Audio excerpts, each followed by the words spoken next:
Hello, मैं हूँ दीक्षा। मैं आज आपको लेके आ रही हूँ biology Hindi medium chapter first जीव जगत द लिविंग वर्ल्ड। हम जानते हैं कि जीवों के अध्ययन को क्या कहते हैं, जीव विज्ञान, जो कि हमारा सब्जेक्ट है। जीव विज्ञान को हम इंग्लिश में बायोलॉजी कहते हैं, इसे शॉर्ट में बायो भी कह देते हैं।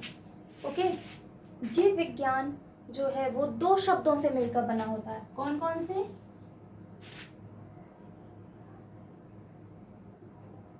बायोस और लोगोस। ठीक, ये जो बायोलॉजी है इसी को दो शब्दों में बांटा गया है। कौन कौन से? बायोस और लोगोस। बायोस का मतलब होता है जीवन और लोगोस का मतलब होता है अध्ययन। तो इसका मतलब क्या हुआ? बायोलॉजी या जीव विज्ञान का मतलब क्या हुआ? जीवन का अध्ययन करना ही क्या है? जीव विज्ञान। ठीक है ना, जीवन का अध्ययन करना जीव विज्ञान या बायोलॉजी कहलाता है। बायोलॉजी जो शब्द है वो दो वैज्ञानिकों ने मिलकर दिया था, लेकिन बायोलॉजी के जनक अलग वैज्ञानिक हैं। तो बायोलॉजी का शब्द दिया था दो वैज्ञानिक। कौन कौन से? लेमार्क और, ये आप नोट करते जाइएगा, ये आपके आगे तक काम आने वाली ये बेसिक चीजें हैं जो आपकी जानकारी में रहना चाहिए। लेमार्क और ट्रेविरेनस ने बायोलॉजी का शब्द दिया था, मतलब उसका नामकरण किसने किया था? लेमार्क और ट्रेविरेनस ने। लेकिन जो जीव विज्ञान है उसके जनक कौन है? अरस्तु।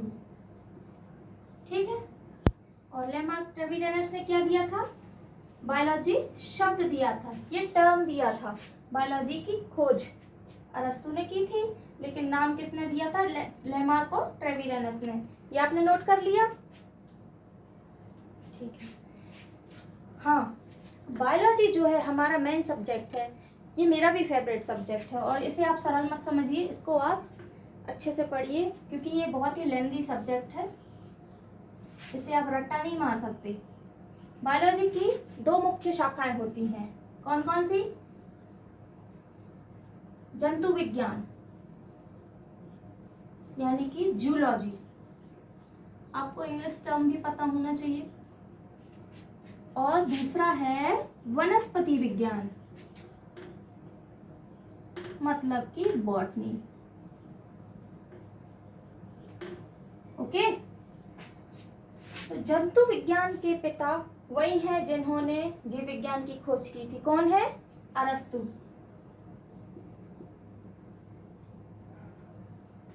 और वनस्पति विज्ञान के पिता हैं थियोफ्रास्टस।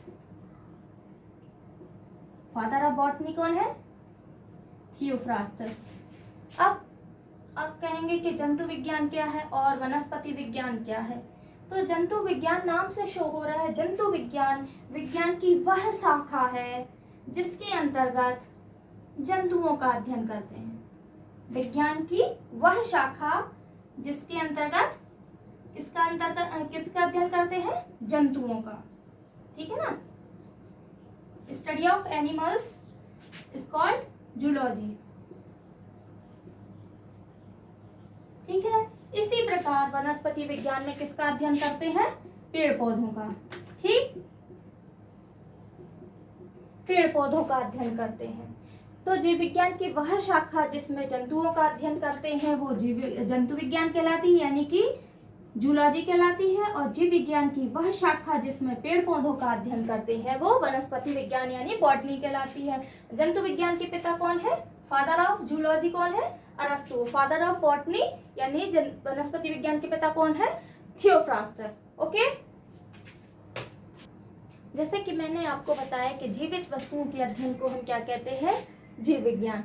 अब जीव विज्ञान में हम किसका अध्ययन करते हैं? जो संसार में तीन प्रकार की, मतलब संसार में तीन वस्तुओं को तीन श्रेणियों में बांटा गया है। कौन कौन सी? सजीव, निर्जीव और मृत।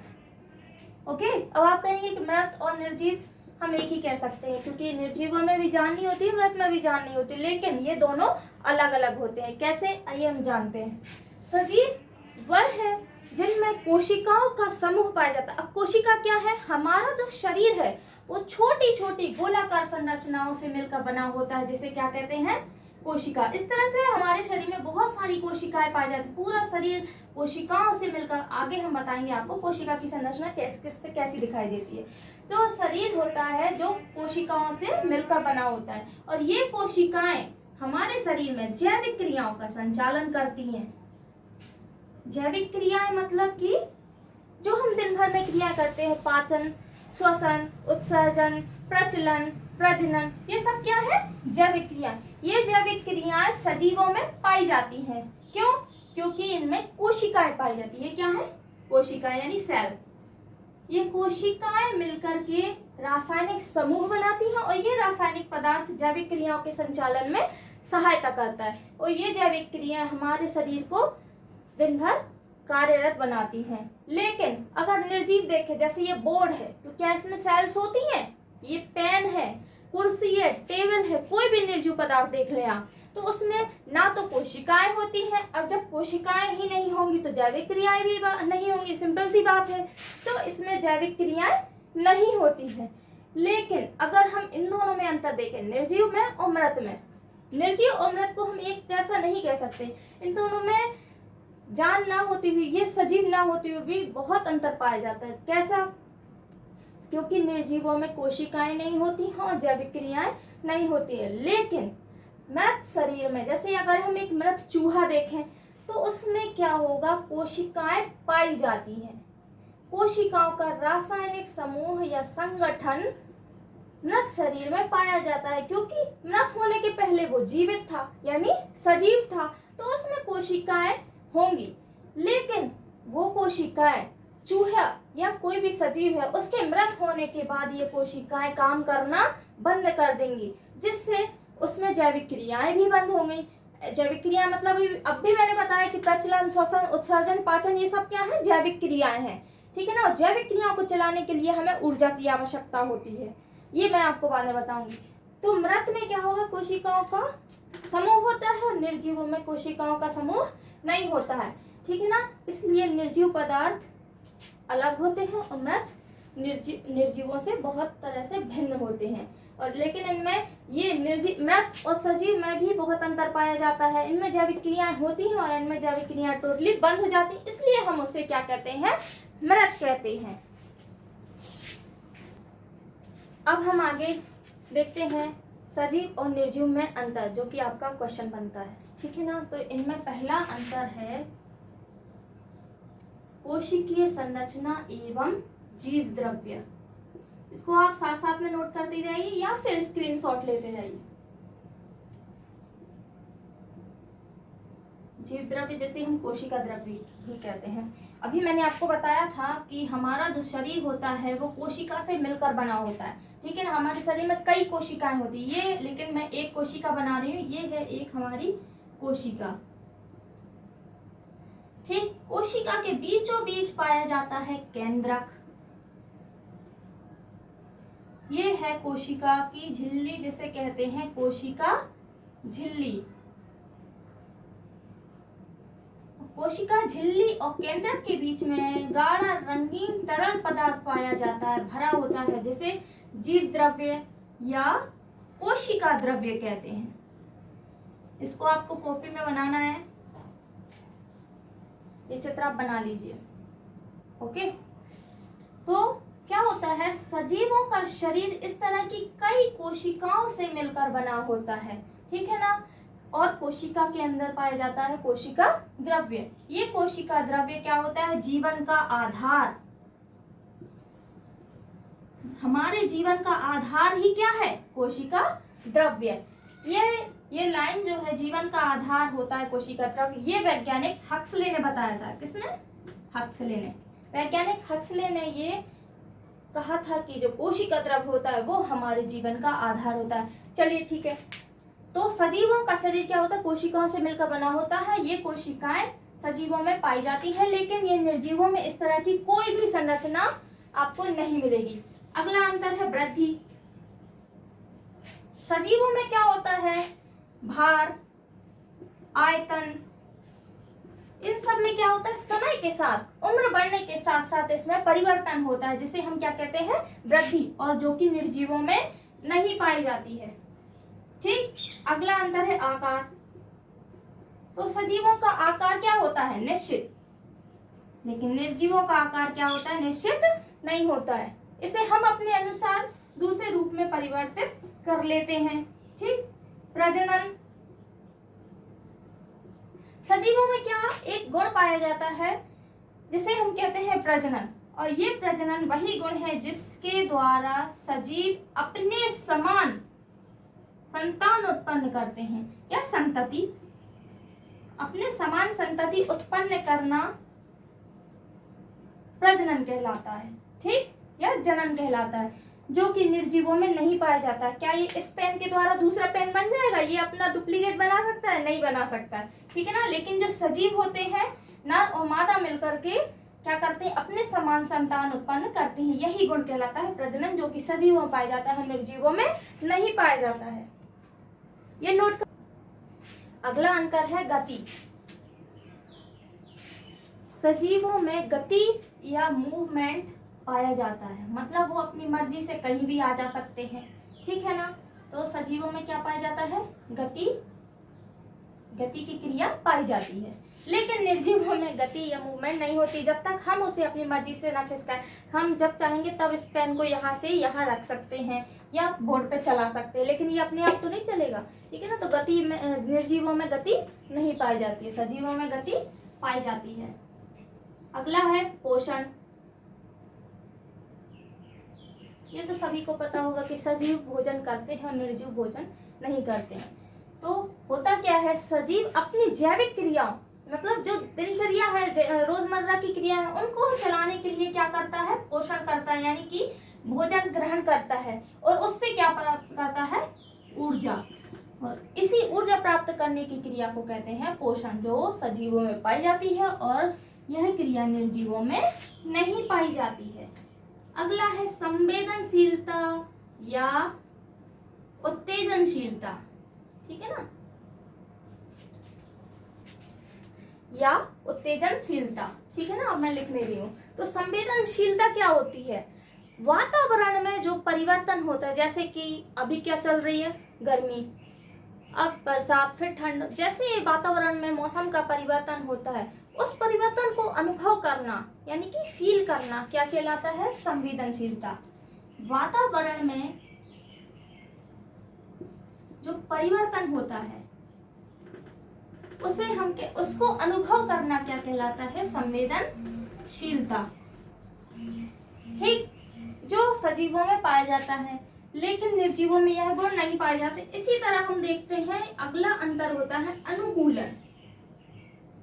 अनुकूलन क्या होता है, जो वातावरण में परिवर्तन होता है उसके अनुसार अपने शरीर में परिवर्तन कर लेना। किसमें परिवर्तन कर लेना, शरीर में परिवर्तन कर लेना, या अपने शरीर को उस वातावरण के अनुसार ढाल लेना क्या कहलाता है, अनुकूलन। यह गुण भी सजीवों में पाया जाता है, और अनुकूलन निर्जीवों में नहीं पाया जाता है। तो ये बात समझ में आ रही है, संवेदनशीलता अनुकूलन क्या है, मिलते जुलते हैं। संवेदनशीलता क्या है, वातावरण में जो परिवर्तन होता है उसको अनुभव करना, ठीक है ना, महसूस करना, संवेदनशीलता कहलाती है। ठीक है, और अनुभव करके अगर हमारे शरीर में कोई उत्तेजना हो जाती है तो उसे कहते हैं उत्तेजनशीलता। लेकिन वातावरण में जो परिवर्तन होता है उसके अनुसार ही स्वयं में परिवर्तन कर लेना क्या कहलाता है, अनुकूलन। यह गुण भी सजीवों में पाए जाते हैं, निर्जीवों में नहीं पाया जाता है। इसके बाद हम देखते हैं श्वसन। ये तो मेन गुण है, ठीक है, मुख्य लक्षण है श्वसन। वातावरण में जो ऑक्सीजन होती है उसको अपने शरीर में अंदर ग्रहण करना और CO2 को वातावरण में छोड़ना क्या कहलाता है, श्वसन। ठीक है, ये जो ऑक्सीजन है वो हमारे शरीर में जाकर के भोजन का क्या करती है, ऑक्सीडेशन करती है और भोजन का पाचन कर देती है, जिसके दौरान CO2 गैस निकलती है जो हम वातावरण में छोड़ देते हैं, और इस क्रिया में ऊर्जा का निर्माण भी होता है जो हम दिन भर में अपनी जैविक क्रियाओं में उसका उपयोग कर लेते हैं। ठीक, तो निर्जीव सांस नहीं लेते हैं, यानी कि निर्जीवों में श्वसन की क्रिया नहीं होती है। ठीक है, अब हम अगला अंतर देखते हैं। ओके, तो अगला हमारा लक्षण है जीवन चक्र। जीवन चक्र क्या है?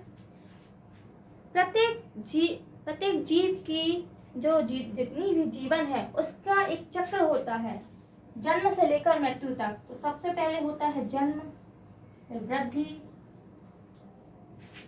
प्रजनन, वैता यानी बुढ़ापा, और अंत में मृत्यु। तो इस सब का क्या होता है, एक चक्र चलता है। ठीक, जिसे क्या कहते हैं, जीवन चक्र। जन्म से लेकर के मृत्यु तक एक चक्र पाया जाता है, सजीवों में पाया जाता है, जिसे क्या कहते हैं, जीवन चक्र। यह लक्षण सजीवों में होता है और निर्जीवों में किसी भी प्रकार का जीवन चक्र नहीं होता है। और अगला लास्ट अंतर है हमारा मृत्यु। अब जो जीव जन्मा है, संभव उसकी मृत्यु भी होगी। ठीक है ना। तो जितनी भी जीवों में जैविक क्रियाएं होती हैं, उन जैविक क्रियाओं का समापन या रुक जाना, हमारी भाषा में हम कहते हैं हृदय की धड़कन रुक जाना। जैविक क्रियाएं जो हमारी दिन भर में क्रियाएं होती, उन सब क्रियाओं का रुक जाना क्या कहलाता है, मृत्यु। यह मृत्यु अटल है, जो जन्मा है वो मृत्यु को जाएगा। ठीक है ना। तो मृत्यु सजीवों में पाई जाती है और निर्जीवों में मृत्यु नहीं पाई जाती है। ओके, तो अभी तक हमने क्या पढ़ा? सबसे पहले पढ़ा बायोलॉजी की परिभाषा, बायोलॉजी की शाखाएं, बायोलॉजी को किसने खोजा, बायोलॉजी की शब्द किसने दिया। ठीक है ना। ये सब आपने नोट कर लिया होगा ना, ये सब आपको लर्न होना चाहिए। और सजीव, निर्जीव और मृत में शारीरिक संरचना में अंतर। ओके, और लास्ट में हमने क्या पढ़ा, सजीव और निर्जीवों में मुख्य अंतर। अब मैं अगला चैप्टर आपको लेकर आऊंगी, क्लासिफिकेशन यानी वर्गीकरण। उसके अंतर्गत मैं आपको वर्ग की और उसके और भी परिभाषाएं बताऊंगी। ठीक है, थैंक यू।